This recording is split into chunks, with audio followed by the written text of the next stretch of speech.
C'était un tout petit bateau sur l'eau du Pacifique, dans un pays où il fait chaud sous le ciel des tropiques. À bord, il y avait le matelot et le vieux capitaine. Hey, salut la gang, c'est JP pour l'école du jeu et aujourd'hui je vous présente Galérapagos, un jeu pour 3 à 12 joueurs, un jeu coopératif dans lequel on encourage le mensonge, la trahison et la manipulation. Ouais, finalement, c'est plus trop coopératif ça.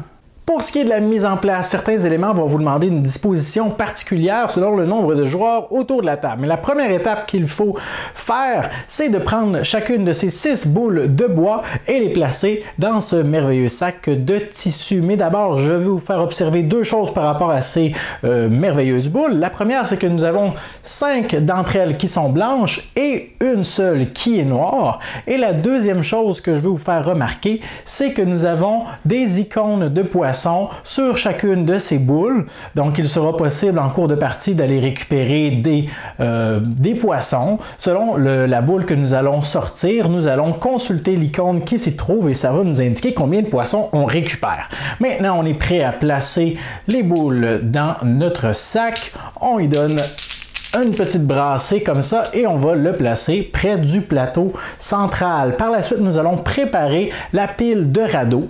Alors, ces cartes sont toutes identiques. Ça représente en fait les radeaux que nous allons pouvoir construire pendant la partie parce que le but, c'est évidemment de quitter l'île et pour ça, il va falloir récupérer des radeaux.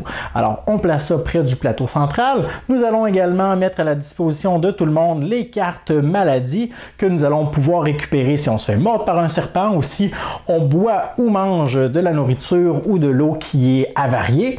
Ces cartes sont également utilisées dans l'éventualité où certains joueurs nous quittent l'aventure. S'ils meurent mystérieusement, eh bien, ils vont récupérer l'une de ces cartes.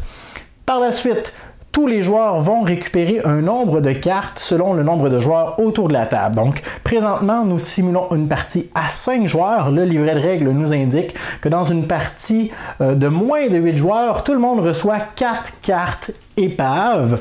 Donc, les cartes épaves, il s'agit en fait de ce gros paquet de cartes qui normalement est placé dans notre petit distributeur de cartes juste ici, qui est illustré par cette merveilleuse épave. Les joueurs peuvent alors consulter leurs mains, mais ces cartes sont gardées secrètes pendant toute la partie. Finalement, nous devons préparer le paquet de cartes météo. Donc, ce qu'on doit faire, c'est récupérer la carte ouragan, qui est celle-ci avec un sablier qui est barré. On récupère 5 cartes météo aléatoires. Nous allons donc mélanger notre carte ouragan à travers ces 5 cartes. Ça va donc former un paquet total de 6 cartes qu'on va placer sous le gros paquet de cartes météo. Maintenant, on sait que la carte ouragan, qui est celle qui va déclarer la fin de la partie, se trouve à quelque part sous le paquet. Et finalement, la dernière mise en place qu'il nous est demandé de faire, c'est de placer chacun des jetons ici. Nous avons donc le marqueur de bois qui va être placé au début de la partie à 0 unité. Et en cours de partie, nous allons évoluer sur cette petite piste. Aussitôt qu'on atteindra 6 unités de bois, un radeau va être ajouté à la pile et le marqueur est renvoyé à 0 et on va continuer comme ça plusieurs fois. Par la suite, selon le nombre de joueurs autour de la table, encore une fois, nous aurons certaines unités d'eau ou de nourriture qui vont varier dans une partie à 5 joueurs. On commence la partie avec, attendez un peu, 8 unités de nourriture et 10 unités d'eau. Une fois que toute cette mise en place est effectuée, il ne nous reste plus qu'à déterminer un premier joueur. Il s'agira du joueur qui ressemble le plus à un naufragé. Il va écoper de la carte premier joueur et maintenant on est prêt à débuter. Avant d'entrer dans les détails du jeu, je vous donne un aperçu du déroulement de la partie. Donc chaque tour va être composé de 4 différentes phases. La première étant le changement de premier joueur. Évidemment, cette phase va être ignorée lors du premier tour. Ce que vous devez savoir, c'est que normalement, les joueurs, en commençant par le premier, vont effectuer à leur tour des actions et ils vont procéder ainsi à tour de rôle en suivant le sens horaire. Pour ce qui est du changement de joueur, par contre, ça va se faire lors de la première phase de sens horaire. Une fois qu'on a procédé à cette phase, évidemment, on va sauter cette phase lors du premier tour. La deuxième phase est celle de la carte météo que nous devons dévoiler. Donc, on en dévoile une nouvelle et tout le monde peut la consulter. Cette carte, en fait, va nous donner une information bien importante. Elle va nous dire combien d'eau il sera possible de récupérer pendant ce tour. Et dans Galérapagos, on aime ça, la pluie. Donc, parce qu'on veut récupérer de l'eau. Donc, cette carte-ci est la meilleure qu'on pourrait récupérer parce que vous allez voir prochainement qu'elle va nous permettre d'aller récupérer 3 unités d'eau. Par contre, elles ne sont pas toutes aussi intéressantes. Il est parfois possible de rencontrer de la sécheresse. Alors, il va falloir prévoir le coup et faire des provisions avant.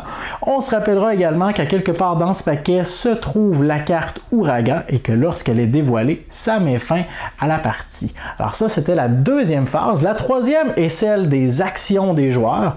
Alors, à tour de rôle et en sens horaire, les joueurs vont effectuer une seule action parmi 4 choix que je vais vous expliquer dans quelques instants. Et une fois que chacun aura effectué une action, la quatrième et dernière phase est celle de la survie des naufragés où tout le monde devra d'abord consommer de l'eau, puis consommer de la nourriture. Si le niveau de nourriture ou d'eau est trop bas pour nourrir tout le monde, on devra alors procéder à un vote pour déterminer qui va mourir de faim ou mourir de soif. Et par la suite, on recommence un nouveau tour. Il existe donc 4 actions que les joueurs peuvent effectuer à leur tour, bien qu'ils ne peuvent en réaliser qu'une seule lorsque c'est à leur tour de jouer, et tout le monde peut répéter la même action qu'un autre joueur a fait autour de la table dans le tour actuel, pas de problème. La première action est de pêcher. C'est bien simple, on doit manger sur l'île, donc il est possible d'aller récupérer quelques bons poissons. Pour ce faire, on récupère le magnifique sac de toile et on y plonge la main pour récupérer une boule au hasard. On la dévoile à tout le monde et on consulte tout simplement le nombre d'icônes de poissons qui se situe, on s'en rappelle, entre 1 et 3. Et par la suite, on remet la boule dans le sac, on ajuste le marqueur de nourriture en conséquence de ce qu'on a obtenu, et c'est tout. La deuxième action qu'il est possible d'effectuer, comme je le disais précédemment, c'est de récupérer de l'eau lorsque c'est possible et de faire des réserves. Alors un joueur peut décider d'aller augmenter les réserves d'eau du nombre indiqué sur la carte météo. Alors présentement, c'est le temps de le faire. 1, 2, 3... Et voilà, c'est la fin de mon action. Nous en sommes déjà à la troisième action qu'il est possible de faire. Eh bien, comme on l'a dit encore une fois précédemment, le but du jeu, c'est de réussir à quitter l'île. Et pour quitter l'île, il faut construire des radeaux. Et pour construire des radeaux, il faut du bois. Alors, un joueur peut décider d'aller récupérer du bois dans cette sombre forêt juste ici. Il a 2 options. La première, c'est d'aller récupérer du bois à l'orée de la forêt. Alors, ça, c'est sécuritaire. Ça augmente la quantité de bois obtenu de 1 et il peut mettre fin à son tour immédiatement. La deuxième possibilité qui s'offre à lui, c'est qu'une fois qu'il a fait ça, une fois qu'il a récupéré une unité de bois à l'orée de la forêt, il peut décider de pousser sa chance. Et s'il décide de faire ça, eh bien ça représente qu'il va s'aventurer dans la forêt sombre et pleine de dangers. Il va donc récupérer ce magnifique sac de toile et va déclarer un nombre entre 1 et 5. Et c'est là que nous allons consulter la couleur des boules qui seront récupérées par le joueur. On se souvient qu'il y a 6 boules et qu'une seule d'entre elles est noire. Lorsqu'on décide d'explorer la forêt, c'est la boule noire qu'on veut à tout prix éviter de récupérer. Donc, nous allons déclarer par exemple, disons, 3 boules blanches. Donc, on plonge la main dans le sac, on récupère 3 boules et on les dévoile. Si elles sont toutes blanches, c'est réussi.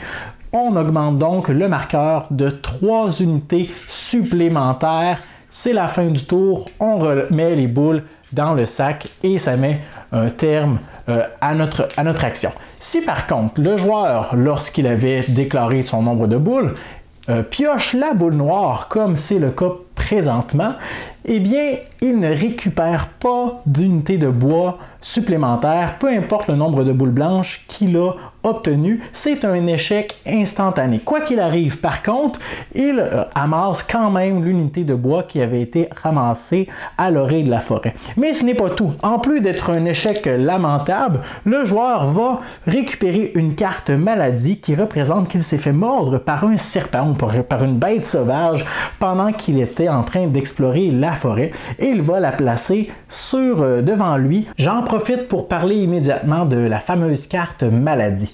Alors cette carte sera un véritable poids pour le joueur qui l'a récupérée, et il y a deux choses. En fait, cette carte-là va agir en deux temps.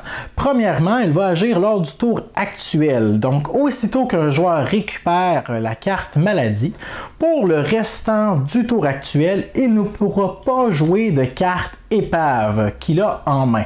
Alors ça, on va en reparler dans quelques instants, mais c'est impossible pour lui. En plus, lorsque tous les joueurs auront effectué leur action et qu'on sera à la phase de survie des naufragés, lorsqu'on devra nourrir tout le monde, eh bien, il ne pourra pas participer au vote s'il y en a un. Évidemment, il pourra se faire pointer du doigt et se faire évincer du groupe, se faire zigouiller, mais il ne pourra pas avoir son mot à dire. Donc ça, c'est la première chose pour le tour actuel. Lors du prochain tour, il devra, lors de la phase d'action, passer son tour. Il ne pourra effectuer aucune action, il ne pourra pas jouer de carte épave. La seule chose qu'il va faire, c'est récupérer sa carte maladie et la défausser. Une fois que tout le monde aura joué et que ce sera la phase de survie, là, il pourra participer aux échanges et participer au vote.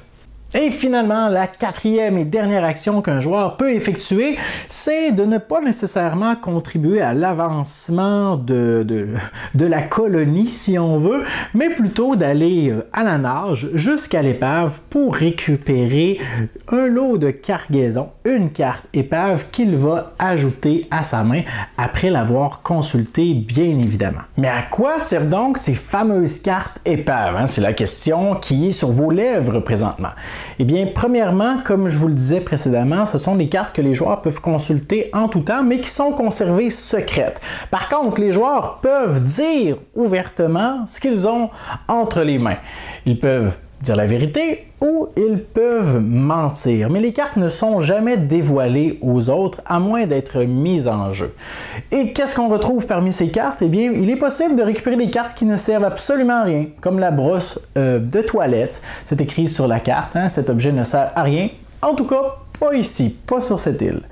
Il est possible aussi de récupérer des cartes qui sont à utilisation unique. Donc, aussitôt qu'on les met en jeu, cette carte va entrer en vigueur. Par exemple, le café qui va permettre aux joueurs d'effectuer deux actions l'une en arrière de l'autre. Nous avons également des rations de nourriture, des rations d'eau potable aussi qui peuvent être utilisées de deux façons différentes. En fait, il est possible de jouer ces cartes un peu avant la phase de survie des naufragés afin de remplir les réserves de nourriture ou d'eau, ou il est possible aussi de les jouer lorsque vient le temps d'effectuer un vote pour déterminer qui va mourir de faim ou de soif. Il est possible, si on se fait désigner lors de ce vote, de jouer l'une de ces cartes pour nous sortir du pétrin. Et finalement, nous avons certaines cartes qui ont un petit bandeau marron dans le bas de celle-ci qui nous indique que ces cartes, une fois qu'elles sont en jeu, vont demeurer en jeu. Ils vont avoir une utilisation qui est passive. Par exemple, le revolver. Si nous avons des cartouches, nous allons pouvoir utiliser le revolver et en fait, ce qui est indiqué sur la carte, c'est que nous allons pouvoir éliminer un joueur de notre choix. Évidemment, il y a certaines cartes qui vont nous permettre de mitiger ou d'éviter les munitions qui vont nous être balancées au visage. Et donc, les joueurs peuvent gérer ces cartes-là comme ils le désirent lors de leur tour ou en dehors de leur tour. Il est possible d'utiliser ces cartes pour eux-mêmes. Il est même possible de les utiliser pour aider les autres. Il est possible d'effectuer des échanges entre joueurs aussi. Je peux par exemple demander ouvertement à tous les joueurs autour de la table, est-ce que quelqu'un a une bouteille d'eau à me donner? Je pourrais l'échanger contre une cartouche, par exemple. Mais je peux mentir dans cet échange. Alors, si si quelqu'un me donne une carte en me disant qu'il s'agit bien d'une bouteille d'eau et moi je lui promets une cartouche en échange, eh bien je pourrais très bien lui envoyer une brosse de toilette à la place. À ce moment, une fois que l'échange est effectué, chacun va consulter ce qu'il a obtenu et c'est possible qu'en agissant de la sorte, je me fasse des ennemis. Une fois que tous les joueurs ont effectué leur action, on passe à la prochaine phase, celle de survie des naufragés. Alors la première chose qu'on doit faire, c'est que tout le monde devra boire une portion ou une quantité d'eau. Donc on regarde combien de survivants sont encore au stade de survivants, donc combien de joueurs sont encore vivants, 5 présentement. On consulte le marqueur, 7, 7-5, il nous reste 2 gouttes ou 2 unités d'eau. Donc tout le monde a pu boire, pas de problème. On passe à la prochaine étape qui est maintenant de nourrir tout le monde. Dans l'éventualité où nous n'avons pas assez de nourriture pour nourrir tout le monde, avant de réduire la valeur de notre marqueur, nous devons passer au vote et déterminer qui ne mangera pas, donc qui va mourir de faim. Alors le premier joueur peut imposer un temps limite là, de 30 secondes ou de 1 minute pour les échanges, les discussions et un petit débat, au terme duquel tous les joueurs devront pointer du doigt celui ou celle qu'ils désirent voir mourir de faim. Alors c'est rien de personnel, c'est simplement qu'on est sur une île. Hein? Alors cette personne qui aura été désigné va mourir. Et c'est peut-être pour différentes raisons qu'on veut éliminer quelqu'un. Ça peut être parce qu'il nous a menti, ça peut être parce qu'il nous a manipulé, c'est peut-être parce qu'il nous a ralenti. Et ça fait 3 tours qu'il va se chercher des cartes épaves et qu'il ne nous aide pas avec la gestion de crise. C'est peut-être parce qu'il est malade. Mais cette personne qui a été désignée avec la majorité va mourir. Elle est alors éliminée. Et les cartes épaves qu'elle avait en sa possession vont être mélangées et réparties aléatoirement aux joueurs qui se trouvent à sa gauche et à sa droite. Par la suite, nous allons regarder, bon, est-ce que maintenant nous avons atteint assez de nourriture pour nourrir tout le monde? Oui, nous réduisons ensuite notre marqueur et comme cela. Donc maintenant, nous pouvons passer au prochain tour. Petit détail que je vous invite à ne pas oublier, si vous êtes ciblé par un vote et que par exemple, c'est parce que, comme dans le cas précédent, nous n'avions pas assez de nourriture et que là, tout le monde, ou presque, du moins la majorité des joueurs autour de la table, vous désigne pour que vous soyez la victime, eh bien, juste avant de mourir, même si vous êtes malade, vous avez la possibilité de jouer une carte, par exemple, si c'était pour la nourriture, une carte sandwich, pour dire, eh bien non, regardez, j'ai gardé un sandwich dans mes poches, alors je vais le déguster tout simplement, ce qui va faire monter le marqueur de 1 juste avant. Donc, nous avons assez de nourriture pour nourrir tout le monde et donc personne n'est mort, mais nous avons alors un naufragé qui sera peut-être un peu rancunier lors des prochains tours. C'est bien beau tout ça, mais comment peut-on mettre un terme à cette galère? Eh bien, la partie peut prendre fin de 3 façons différentes. La première est probablement la plus souhaitable, c'est de quitter l'île paisiblement parce qu'on a réussi à construire assez de radeaux pour tous les survivants. Alors, dans un cas comme présentement, nous aurions besoin de 4 radeaux puisque les joueurs qui sont malencontreusement décédés en cours de partie mystérieusement ne sont pas pris en considération. Alors, si nous réussissons à avoir assez de radeaux pour tout le monde lors d'un de notre tour, premièrement, on doit quand même effectuer la phase de survie des naufragés. Donc, tout le monde devra d'abord consommer de l'eau, puis consommer de la nourriture. Ensuite, on devra avoir assez de radeaux pour tout le monde et pendant le voyage, nous devrons avoir assez de rations d'eau pour que tout le monde puisse boire une fois supplémentaire. Alors, on doit avoir au minimum, dans ce cas-ci, 4 unités d'eau supplémentaires pour pouvoir abreuver tout le monde. Et si c'est réussi, bingo, on remporte la partie. Eh bien, je dis on. Les personnes qui ont réussi à quitter l'île remportent la partie. Les morts, eh bien, ils restent morts. La deuxième possibilité pour mettre fin à la partie est possiblement un peu plus précipitée, c'est si nous dévoilons la carte ouragan lorsqu'on dévoile la nouvelle carte météo. Cette carte nous indique qu'un ouragan va frapper l'île et qu'on doit la quitter immédiatement. Donc, au terme du tour où la carte est dévoilée, les joueurs doivent avoir réussi à quitter l'île grâce à leur radeau, sans quoi tout le monde va perdre la partie. Et là, c'est un peu le même principe pour quitter l'île avec l'arrivée de l'ouragan. On doit avoir abreuvé et nourri tout le monde. Donc 1, 2, 3, 4. 1, 2, 3, 4. Par la suite, on doit avoir assez de radeaux pour pouvoir quitter l'île. Mais horreur, si nous n'avons pas assez de radeaux pour quitter l'île, il y aura alors un vote pour décider qui va rester sur l'île et qui va pouvoir quitter. Donc, au terme de ce vote, nous aurons probablement un autre décès sur la conscience, mais nous allons pouvoir, au terme du tour, quitter l'île. Mais par contre, puisque le voyage va se faire dans des conditions atmosphériques un peu plus olé-olé, tout le monde devra avoir une portion de quantité d'eau pour le voyage, 1, 2, 3, pas de problème pour l'instant, mais aussi une quantité de nourriture pour le voyage. Si c'est impossible de nourrir tout le monde, eh bien, encore une fois, il y aura un vote pour décider qui ne pourra pas manger pendant le voyage. Et finalement, vous l'aurez deviné, la troisième et dernière façon de mettre un terme à la partie, eh bien, c'est si malheureusement, tous les joueurs sont tombés au combat et qu'il y a donc hécatombe. À ce moment, c'est une défaite instantanée pour tous les joueurs. Alors, Galérapagos, je commence par vous expliquer ce que j'ai bien aimé du jeu. Premièrement, sa durée. C'est un jeu qui se veut pas trop long.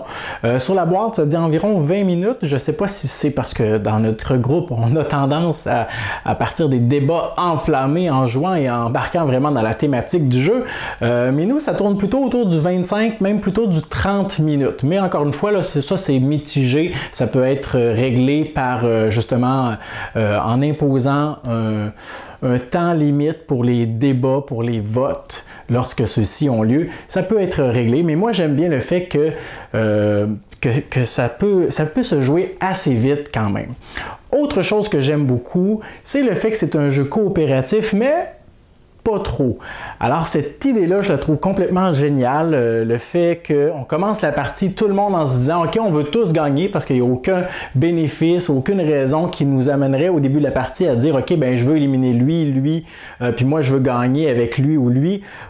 Ça, c'est à bannir cette mentalité-là parce qu'on commence la partie en se disant qu'on veut viser que le plus grand nombre va survivre.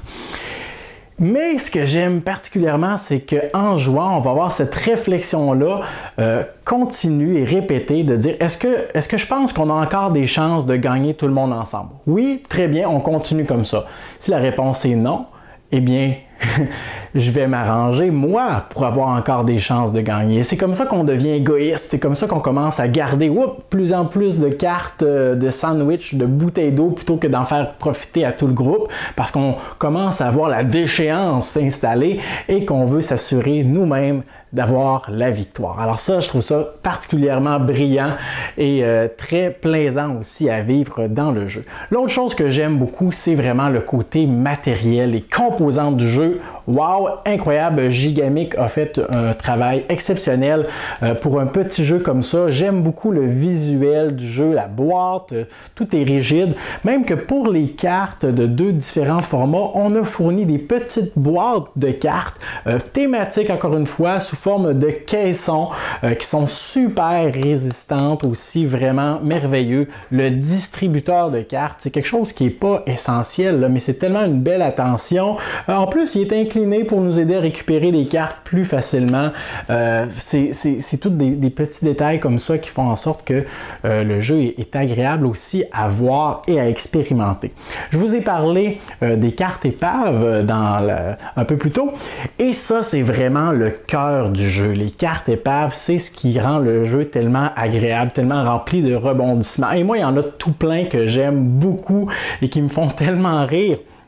Premièrement, l'idée d'avoir entrer là-dedans des cartes qui sont inutiles. Je trouve ça hilarant. Comme entre autres le ticket de loterie gagnant. Alors c'est écrit que cet objet ne sert à rien, mais dire que vous auriez pu vous acheter un bateau avec ça. Alors cette idée de dire qu'on peut récupérer des cartes qui effectivement c'est des objets qui se retrouvent sur une épave. Fait que ça se peut que ce soit un objet qui me serve absolument à rien pour quitter l'île, mais que lors des discussions, je peux faire passer ça comme une bouteille d'eau ou comme un remède pour anti-venin et de donner ça subtilement à un autre joueur. Je trouve ça vraiment très drôle, très bien pensé. Il y a aussi tous les objets qui nous permettent d'effectuer des actions de façon plus efficace, comme la canne à pêche qui va me donner à partir de maintenant la possibilité de, à chaque fois que je vais pêcher du poisson, de récupérer 2 boules plutôt qu'une. Donc ça améliore une de mes actions. Une chose que j'étais pas trop sûr d'aimer avec le jeu et que je suis pas encore trop certain, c'est que j'aime pas beaucoup les jeux qui introduisent le mécanisme d'élimination des joueurs, un peu comme dans Loup-garou. Je trouve que c'est dommage, c'est plate de se faire éliminer au début de la partie parce qu'après ça, tu passes comme les 15 prochaines minutes, les bras croisés à regarder ce qui se passe autour de la table sans avoir le droit de discuter ou de parler. Petite parenthèse, dans les règles, il existe une variante qui s'appelle, laissez-moi vérifier, qui s'appelle la voix des morts, où est-ce que les joueurs qui auront été éliminés n'auront pas le droit de jouer, mais ils peuvent faire encore partie de l'expérience de jeu en participant au vote pour se venger de ceux qui l'ont peut-être manipulé en cours de partie. Je ferme la parenthèse. Donc moi, j'étais pas trop certain d'apprécier justement l'aspect d'élimination des joueurs, mais j'ai été surpris de voir qu'il y a des objets comme la poupée vaudou qui permet de ressusciter un joueur au début du tour, de le ramener dans la partie. Alors ça, c'est vraiment merveilleux. Et mon objet préféré, il faut que je vous le montre, c'est le kit barbecue cannibale. Et vous l'aurez deviné, en fait, c'est qu'à la fin d'un tour, on ajoute 2 rations de nourriture à nos réserves pour chaque joueur qui est mort pendant le tour, parce qu'on les dévore tout simplement. Alors vraiment, ces cartes épaves-là, il y en a tout plein, un éventail incroyable, elles sont toutes drôles, utiles et tout ça. Alors voilà pour ce que j'ai bien aimé du jeu. Il y a une autre chose que moi personnellement, ça me dérange pas, mais que peut-être certaines personnes vont trouver dommage. Alors j'en parle tout de suite, c'est le fameux sac de toile. Alors évidemment, il y a de la chance, il y a un aspect de pousser sa chance justement avec ce sac-là. Lorsqu'on va récupérer du bois dans la forêt, il est possible d'être très chanceux et de récupérer des boules blanches, comme il est possible peut-être d'être un peu moins chanceux et de récupérer la boule noire et donc d'avoir des conséquences, de tomber malade, de ralentir le groupe et donc de se faire pointer du doigt lors des votes et de se faire éliminer, tout ça parce qu'on n'a pas été chanceux. Mais c'est un petit jeu léger qui se joue assez rapidement et selon moi, il y a d'autres façons aussi avec des objets, tout ça, en discutant avec les autres, il est possible de mitiger ça un peu, mais c'est quelque chose que peut-être certains d'entre vous n'apprécieront pas ou vont trouver que ça occupe une trop grande place dans le jeu. C'est pas mon cas, mais c'est peut-être le vôtre. Donc maintenant, ce que j'apprécie moins du jeu. Premièrement, le livret de règles est très bien fait. Vraiment détaillé, des bons exemples, bien illustrés. Quand on lit ça, on dit « Ok, je suis prêt, j'ai tout compris, allons-y ». Et pendant une partie, on se rend compte qu'il y a toutes sortes de situations qui ne sont pas expliquées là-dedans et qu'on va rencontrer. Entre autres, tout ce qui concerne les cartes épaves. Il n'y a aucune explication là-dedans en ce qui a trait à la priorité des cartes qui sont jouées. Qu'est-ce qui se passe si 2 personnes veulent utiliser leur revolver en même temps? Qu'est-ce qui se passe si, je sais pas, il y a un échange de... en tout cas, il y a toutes sortes de situations qui pourraient être démontrées et dans les règles, il n'en est nullement question. Alors là, on n'a pas le choix. On ouvre notre ordinateur. On va voir sur Board Game Geek pour voir cette situation-là, comment on peut la résoudre. Et ça, c'est très dommage parce que pour ce qui est du moteur du jeu, comment y jouer, très bien expliqué, mais comme je le disais tantôt, le moteur, le cœur du jeu, ce sont les cartes épaves. Et c'est dommage un peu que dans les règles, il y ait des trous par rapport à leur utilisation parce que ça brise le momentum en fin de partie. Là, vraiment, ça peut s'avérer très dommage et décevant. Une autre chose que je suis pas trop certain, c'est le fameux revolver. Dans les parties que j'ai faites, en fait, je crois qu'il y a 3 revolvers dans tout le gros paquet de cartes épaves et bien souvent, en fait, pas mal tout le temps, celui qui a le revolver, c'est le shérif de l'île, c'est celui qui fait la loi, du moins s'il réussit à avoir des cartouches. Et ça, c'est un peu comme dommage parce que c'est comme si c'est lui qui décide vraiment qui vit puis qui meurt. Fait que si tu décides de lui mettre des bâtons dans les roues, attends-toi à être le prochain qui va mourir. Si tu décides de ne pas faire un échange avantageux avec lui, attends-toi à être le prochain qui va mourir. Si tu lui mens, attends-toi à être le prochain qui va mourir. Si tu votes contre lui à un moment donné dans un des votes, attends-toi à être le prochain qui va mourir. Et bon, évidemment, il n'y a pas tout plein de cartouches, il va pas en avoir, c'est pas une mitraillette qu'il a, mais ça peut être très frustrant et on peut avoir l'impression qu'on ne peut rien faire contre le possesseur du revolver. Du moins, c'est le sentiment que moi j'ai eu. Évidemment, il existe des plaques de tôle qui peuvent nous permettre d'éviter ou de bloquer les tirs contre nous. Je pense que ça aussi, il en existe 3 dans le paquet au complet. Alors ça, c'est une chose qui est à faire attention. Souvent, il y a des alliances qui vont se former entre le possesseur du revolver et des joueurs qui ont des cartouches qui vont dire « Ok, ben gars, je te donne des cartouches, fait que je t'achète. Ok, je te donne une cartouche, mais tu me tues pas. » Fait que ça, c'est bien, mais en même temps, un peu dommage parce qu'il y a une grande part du hasard justement dans les cartes qu'on a récupérées. Et ce qui rend le revolver encore plus puissant, c'est que si son possesseur tue quelqu'un, eh bien il va récupérer les cartes épaves de cette personne. Mais là je me souviens plus là, si c'est toutes les cartes ou une certaine quantité, bref, je suis plus trop certain là, mais ça rend le revolver donc encore plus puissant parce qu'il est possible de récupérer d'autres cartouches de cette façon. Mais sinon, outre le livret de règles dont il manque quelques petites informations concernant les cartes, et le revolver, donc je suis pas trop certain là, de si c'est trop puissant ou si ça vient gâcher un peu l'expérience de jeu. Je trouve que Galerapagos est un superbe jeu qui crée une bonne ambiance. Pour moi, j'étais pas un fan de Loup-Garou et de ces jeux d'élimination de joueurs, mais Galerapagos m'a réconcilié avec le principe d'élimination, justement, parce que ça joue rapidement. C'est pas comme une partie de Loup-Garou qui s'éternise pendant 1h30 avec des discussions à n'en plus de finir. Là, ça peut se jouer en 20 minutes si on est discipliné et on rembarque pour une autre partie. Et de toute façon, il n'y aura pas un vote nécessairement à tous les tours pour éliminer quelqu'un. Alors voilà ce que j'avais à dire sur Galerapagos. Je vous invite à le tester par vous-même pour vous faire votre opinion et à me laisser dans les commentaires votre avis sur le jeu. Moi, je vous dis merci pour votre écoute. À la prochaine.